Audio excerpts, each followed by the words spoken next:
En exactement 2000 ans de prophéties enregistrées, il y a une nation particulière qui est perdue. L'empire le plus puissant de l'histoire humaine disparaît simplement. Et voici ce qui va le plus vous choquer. Il existe 3 explications différentes pour la disparition de l'Amérique. Et à la fin de notre étude, vous comprendrez ce que 99% des chrétiens ne parviennent pas à voir. Réfléchissez à cela un instant. La Bible mentionne spécifiquement de nombreuses nations dans les prophéties de la fin des temps. Israël est là, bien sûr, comme le centre de toute l'action prophétique. La Russie apparaît comme Magog dans Ézéchiel 38 et 39. La Chine et l'Inde sont représentés comme les rois de l'Orient dans Apocalypse 16, verset 12. L'Europe est présentée comme l'Empire romain revivifié dans Daniel 7. Mais les États-Unis, la nation qui a dominé le monde pendant les 80 dernières années, qui possède le plus grand arsenal nucléaire de la planète, qui contrôle l'économie mondiale grâce au dollar, qui a des bases militaires dans plus de 80 pays, cette nation est complètement absente des prophéties bibliques de la fin des temps. Ne trouvez-vous pas cela étrange ?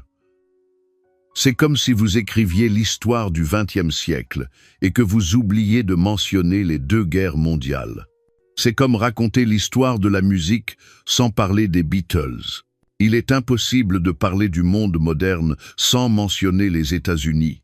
Mais quand nous arrivons aux prophéties bibliques de la fin des temps, l'Amérique n'est tout simplement pas là.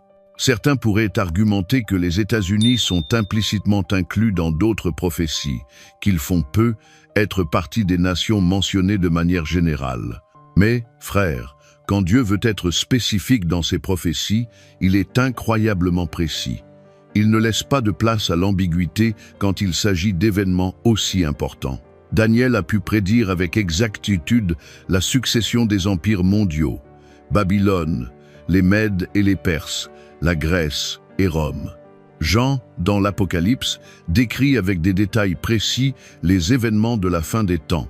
Ézéchiel nomme des nations spécifiques qui participeront à la guerre de Gog et Magog. Alors pourquoi l'Amérique, étant la superpuissance dominante de notre époque, n'est-elle mentionnée dans aucune de ces prophéties ? La réponse est à la fois fascinante et terrifiante. Il existe 3 théories principales qui tentent d'expliquer cette absence mystérieuse. La première est la théorie de l'effondrement soudain. La deuxième est la théorie de Babylone la Grande. La troisième implique quelque chose qui pourrait radicalement changer notre compréhension des événements futurs. Mais avant d'explorer ces théories, nous devons comprendre quelque chose de fondamental sur le fonctionnement des prophéties bibliques. Dieu ne révèle pas l'avenir pour satisfaire notre curiosité. Il le révèle pour nous préparer spirituellement à ce qui vient. Jésus lui-même a dit dans Jean 16, verset 4, « Je vous ai dit ces choses afin que, lorsque l'heure sera venue, vous vous souveniez que je vous les ai dites. » L'absence de l'Amérique dans les prophéties de la fin n'est pas un accident, c'est un avertissement. Et ce que cet avertissement implique pour nous qui vivons à cette époque peut complètement changer la façon dont nous voyons notre avenir. L'histoire nous enseigne quelque chose de fascinant sur les empires. Tous suivent le même schéma prévisible.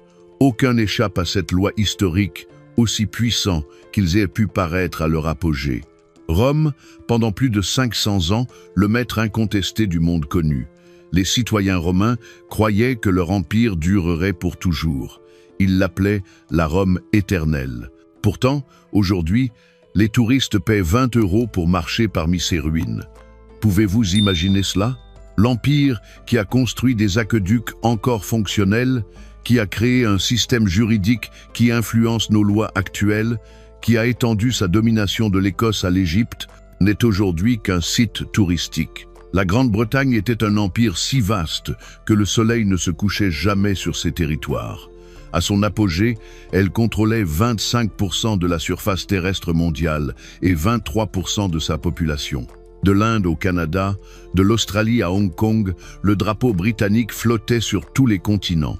Aujourd'hui, la Grande-Bretagne lutte pour maintenir son unité avec l'Écosse et l'Irlande du Nord. L'Empire, où le soleil ne se couchait jamais, est maintenant une île qui débat pour savoir si elle doit rester dans l'Union européenne. Mais voici ce qui me frappe le plus. Ces empires ne sont pas tombés du jour au lendemain. Ils ont suivi un schéma spécifique que les historiens ont documenté encore et encore. D'abord vient l'ascension. Une nation ou une civilisation développe des avantages militaires, économiques ou technologiques qui la rendent supérieure à ses voisins. Rome avait ses légions disciplinées. La Grande-Bretagne avait sa flotte navale. L'Espagne avait son nord d'Amérique. Ensuite vient l'âge d'or. L'Empire domine, prospère, et ses citoyens s'habituent au succès. Ils se sentent invincibles, croient que leur suprématie est permanente, que c'est leur destin naturel. Puis vient la complaisance. Les générations qui ont lutté pour le pouvoir sont remplacées par des générations nées dans la prospérité. Elles n'ont plus la faim, la discipline ou la vision qui ont construit l'Empire. Ensuite vient la décadence morale. Les valeurs qui ont rendu l'Empire grand sont abandonnées. La discipline devient licence. La vertu est considérée comme dépassée. Le sacrifice pour le bien commun est remplacé par l'hédonisme individuel. Enfin vient l'effondrement. Il peut être soudain, comme la chute de Constantinople en 1453. Il peut être progressif, comme la désintégration de l'Empire britannique après la Seconde Guerre mondiale. Mais il arrive toujours. Maintenant, regardons les États-Unis avec honnêteté. À quel stade du cycle impérial se trouvent-ils? Ils ont connu leur ascension fulgurante. De la guerre civile à la Seconde Guerre mondiale, les États-Unis sont devenus la puissance dominante de la planète. Ils ont profité de leur âge d'or. De 1945 à environ 2000, l'Amérique a connu une prospérité et un pouvoir sans précédent dans l'histoire humaine. Mais ne voyons-nous pas maintenant des signes inquiétants de complaisance et de décadence morale? Ne voyons-nous pas une société qui a perdu beaucoup des valeurs qui l'ont rendue grande? La Bible nous enseigne que Dieu élève les nations et les abaisse selon ses desseins. Daniel 2, verset 21 dit « Il change les temps et les circonstances, il renverse, et il établit les rois, il donne la sagesse aux sages et la science à ceux qui ont de l'intelligence. » Si les États-Unis suivent le même schéma historique que tous les empires précédents, alors leur absence des prophéties de la fin des temps prend un tout nouveau sens. Ils ne sont pas absents parce qu'ils seront préservés des jugements finaux. Ils sont absents parce qu'ils n'existeront plus en tant que puissance mondiale lorsque ces événements se produiront.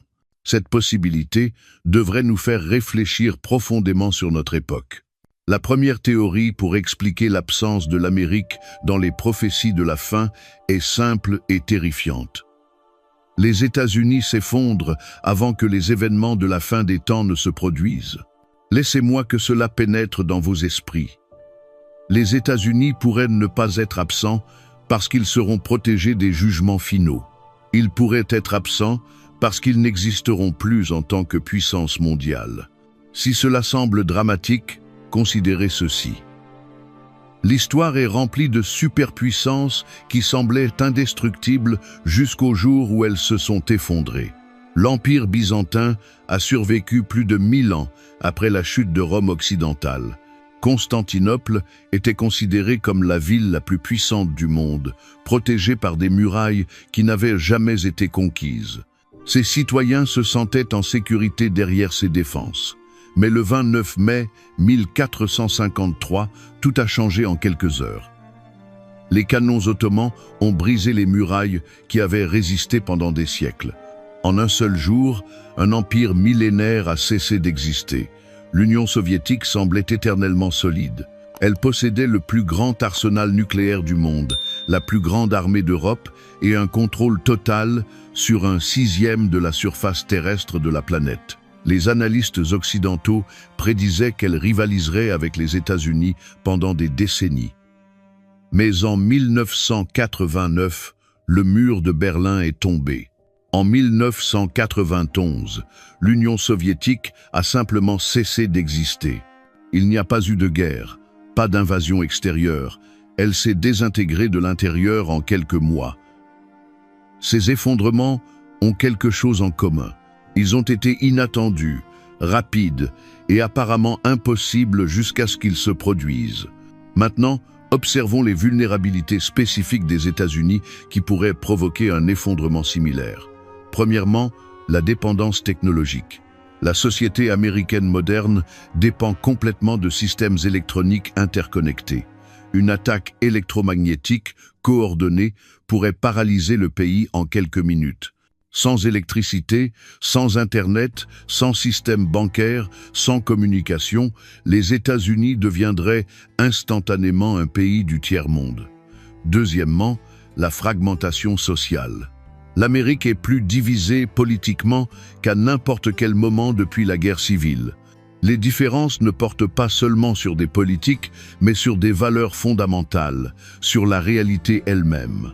Une société aussi fracturée intérieurement est vulnérable à l'effondrement face à des crises extérieures.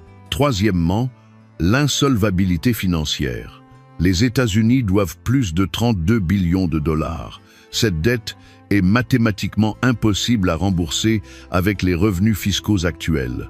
Lorsque les prêteurs perdront confiance en la capacité de l'Amérique à honorer ses obligations, le dollar s'effondrera, et avec lui, toute l'économie. Quatrièmement, la décadence morale et spirituelle. Deuxième épître à Timothée, chapitre 3, versets 1 à 5, décrit parfaitement l'état moral de l'Amérique actuelle.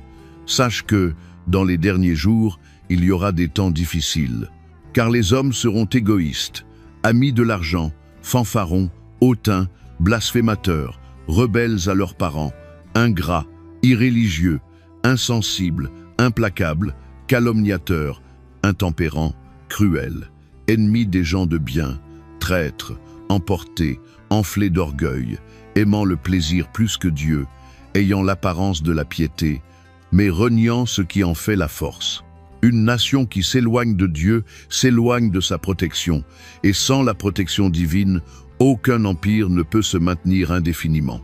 La théorie de l'effondrement soudain suggère que les États-Unis connaîtront une crise catastrophique qui les éliminera en tant que puissance mondiale avant que les événements de la fin des temps décrits dans l'Apocalypse ne commencent. Cette crise pourrait être économique, sociale, militaire ou naturelle, mais le résultat serait le même, la fin de l'Amérique telle que nous la connaissons. Apocalypse 18 décrit un pouvoir mystérieux appelé Babylone la Grande, mais voici ce qui va vous donner des frissons. Chaque caractéristique de cette Babylone de la fin des temps décrit parfaitement l'Amérique moderne. Et il cria d'une voix forte, disant « Elle est tombée! Elle est tombée! Babylone la Grande! Elle est devenue une habitation de démons, un repère de tout esprit impur, un repère de tout oiseau impur et odieux. » Apocalypse 18, verset 2. La plupart des gens supposent que cela se réfère à l'ancienne Babylone en Irak. Mais voici le problème avec cette interprétation.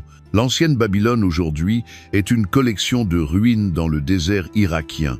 Elle n'a pas été une ville importante depuis plus de 1000 ans. Elle n'a pas d'influence économique mondiale, pas d'exportation culturelle, pas de pouvoir militaire. Mais la Babylone d'Apocalypse 18 a des caractéristiques très spécifiques. Laissez-moi vous lire exactement comment elle est décrite, et je veux que vous me disiez quelle nation moderne vous vient à l'esprit.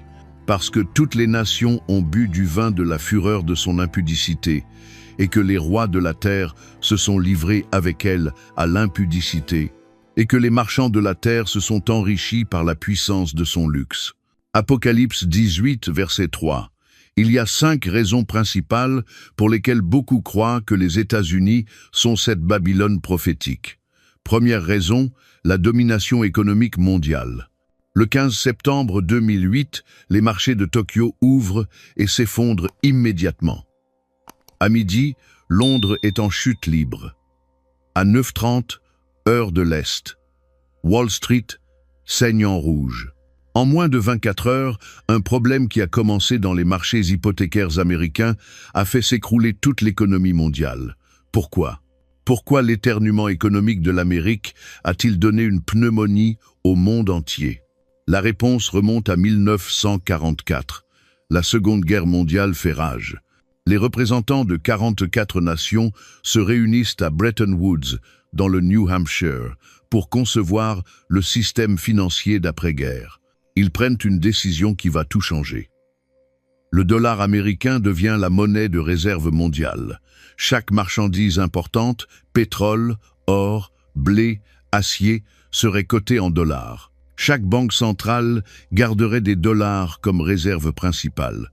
Ce qui s'est passé ensuite a transformé l'Amérique en quelque chose que le monde n'avait jamais vu auparavant. Aujourd'hui, plus de 60% des réserves de change mondiales sont en dollars américains. Quand les pays commercent entre eux, disons le Japon vendant des voitures à l'Allemagne, ils utilisent souvent des dollars, même si l'Amérique n'est pas impliquée dans la transaction.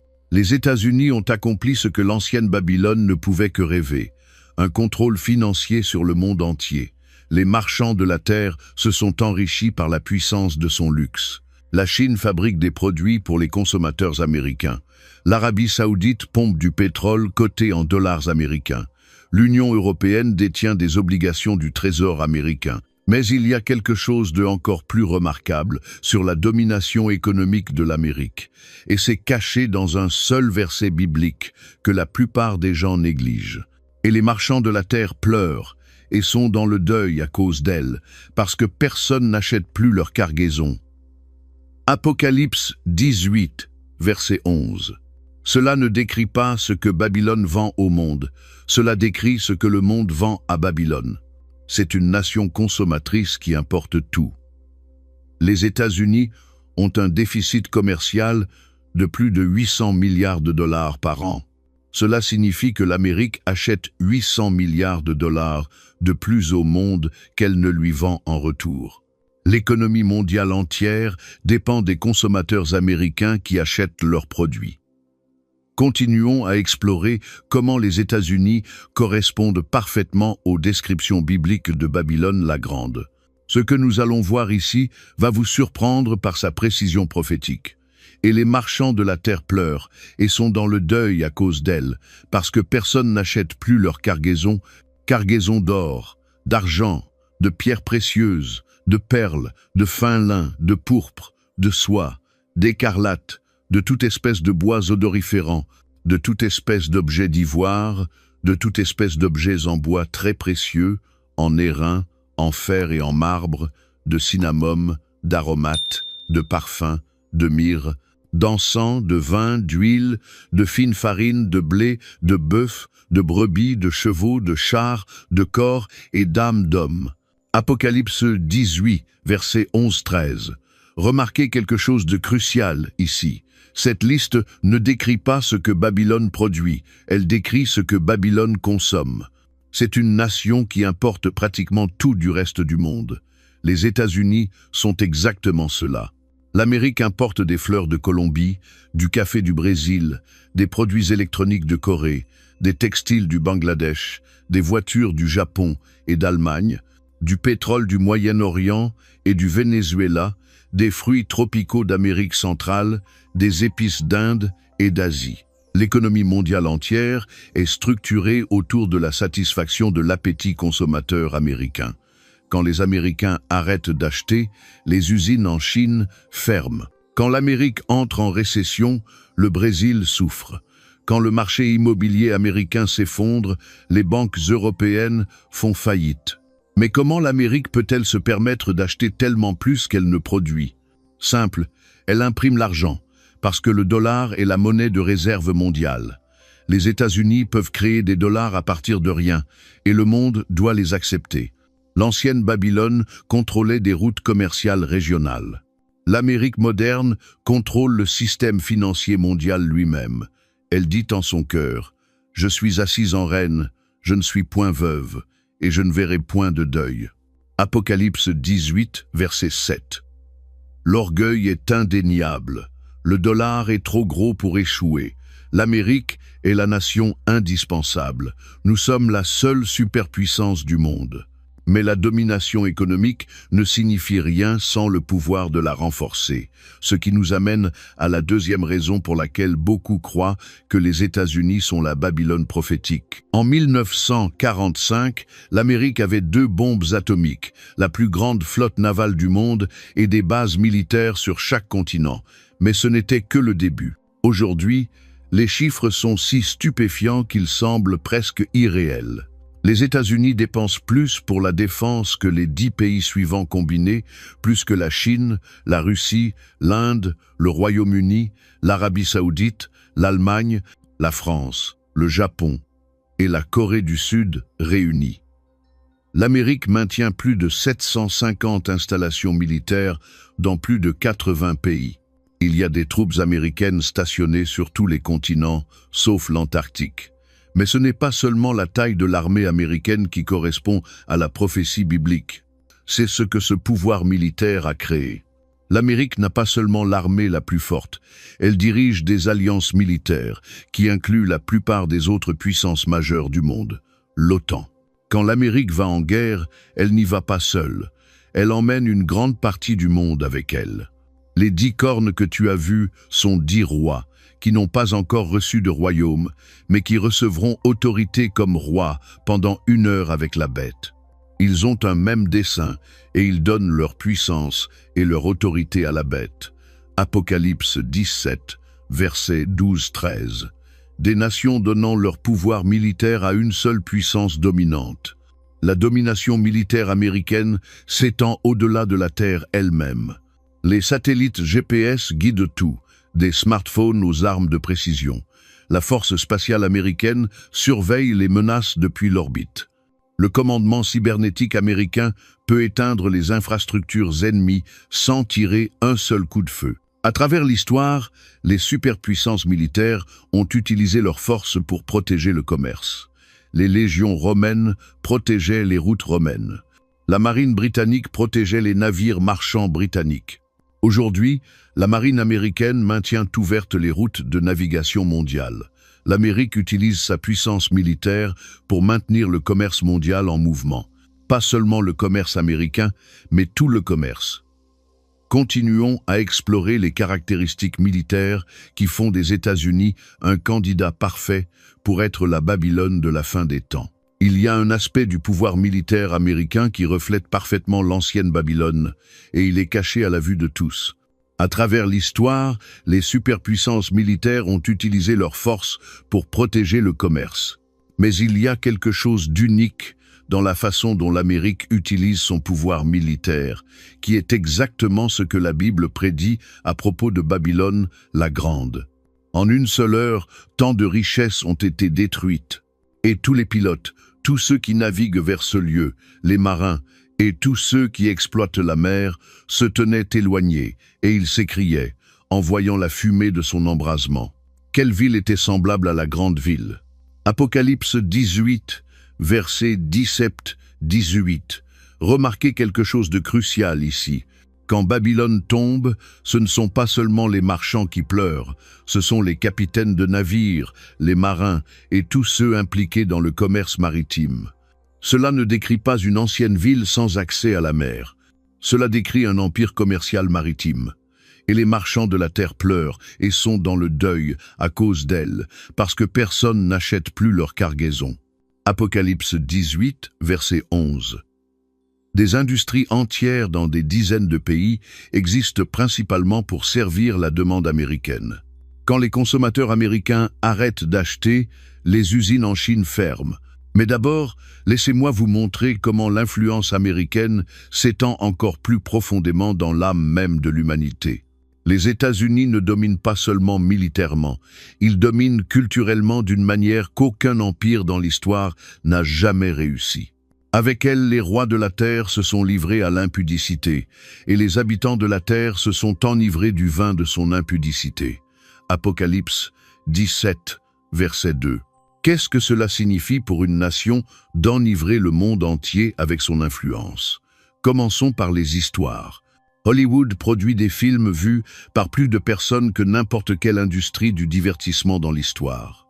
Les films américains ne dominent pas seulement les cinémas américains, ils dominent les cinémas mondiaux.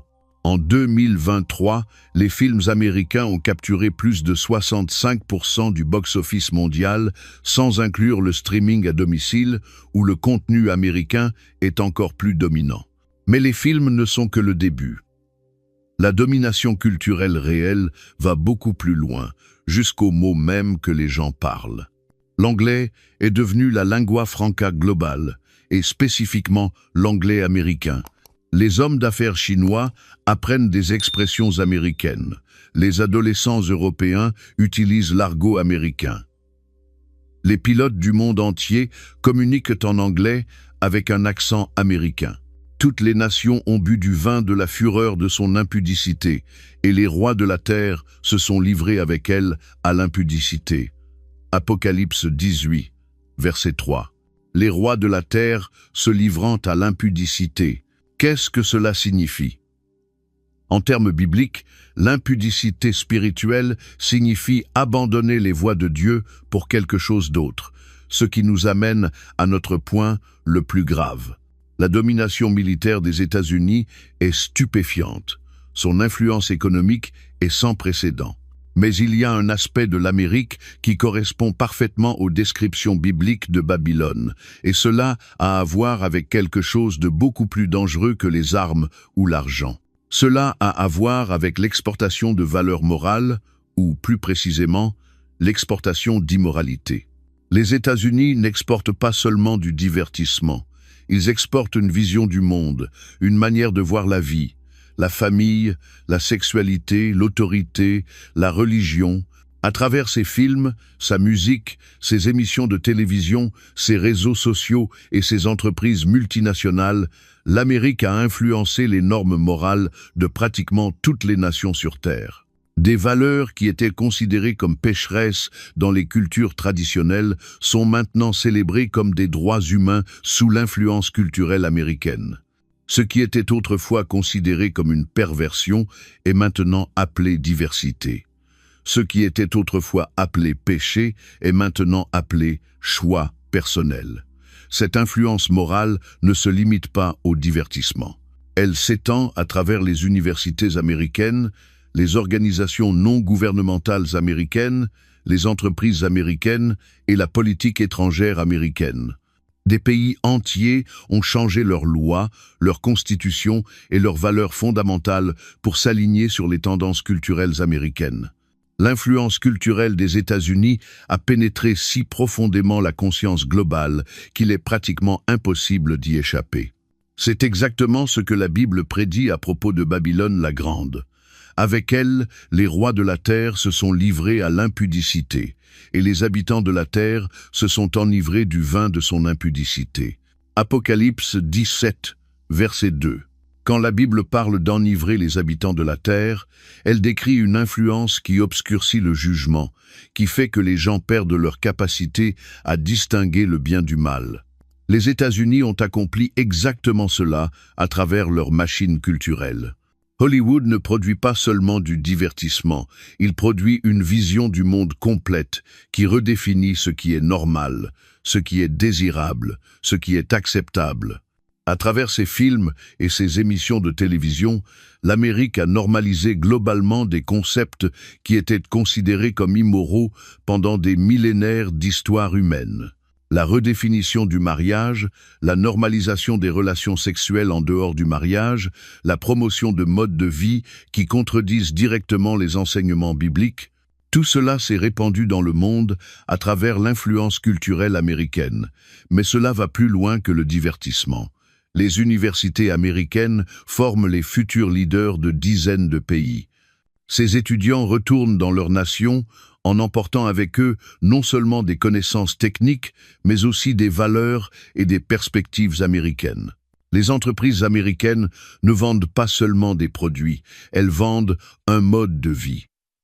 McDonald's ne vend pas seulement des hamburgers, il vend la culture de la restauration rapide. Starbucks ne vend pas seulement du café, il vend une expérience sociale urbaine. Apple ne vend pas seulement de la technologie, il vend une identité personnelle. Les réseaux sociaux américains, Facebook, Instagram, Twitter, YouTube, TikTok ont connecté des milliards de personnes à travers le monde. Mais cette connexion vient avec une américanisation subtile mais constante de leurs valeurs et perspectives. Les algorithmes de ces plateformes promeuvent du contenu qui reflète les sensibilités culturelles américaines. Les normes communautaires de ces plateformes sont basées sur des interprétations américaines de la liberté d'expression et des valeurs sociales. Toutes les nations ont bu du vin de la fureur de son impudicité. Apocalypse 18, verset 3. Cette influence culturelle a été si efficace que de nombreuses nations ont volontairement adopté des valeurs américaines qui contredisent directement leurs propres traditions religieuses et culturelles. Des pays avec des héritages culturels millénaires ont changé leurs lois sur le mariage, leurs politiques éducatives, leurs normes sociales pour s'aligner sur les tendances culturelles américaines. Cela ne s'est pas produit par conquête militaire, mais par séduction culturelle. Les nations du monde n'ont pas été forcées d'adopter les valeurs américaines. Elles ont été persuadées, influencées, progressivement convaincues que ces valeurs représentaient le progrès et la modernité. C'est précisément le genre d'influence que la Bible décrit quand elle parle d'impudicité spirituelle. Ce n'est pas de la force brute, c'est de la séduction subtile. Mais voici ce qui est le plus préoccupant. Cette influence culturelle n'a pas seulement changé les lois des autres nations, elle a changé leur cœur. Des générations entières à travers le monde ont grandi en consommant du divertissement américain, de l'éducation américaine, des produits américains, des réseaux sociaux américains. Pour eux, les valeurs américaines ne sont pas étrangères, elles sont normales, désirables, ce à quoi ils aspirent. C'est ce que signifie enivrer les habitants de la Terre. Ce n'est pas seulement une influence politique ou économique, c'est une influence qui pénètre jusqu'à l'identité même des gens. Quand l'Amérique exporte sa culture, elle n'exporte pas seulement du divertissement ou des produits, elle exporte une manière complète de voir le monde qui remplace progressivement les visions du monde traditionnel et biblique. Cette influence culturelle massive est sans précédent dans l'histoire humaine. Aucun empire précédent n'avait la technologie pour influencer simultanément les esprits de milliards de personnes sur tous les continents. Rome a influencé le monde méditerranéen, la Grande-Bretagne a influencé ses colonies, mais les États-Unis ont influencé pratiquement toute l'humanité. Nous arrivons maintenant à l'aspect le plus grave de la raison pour laquelle les États-Unis correspondent si parfaitement aux descriptions bibliques de Babylone la Grande.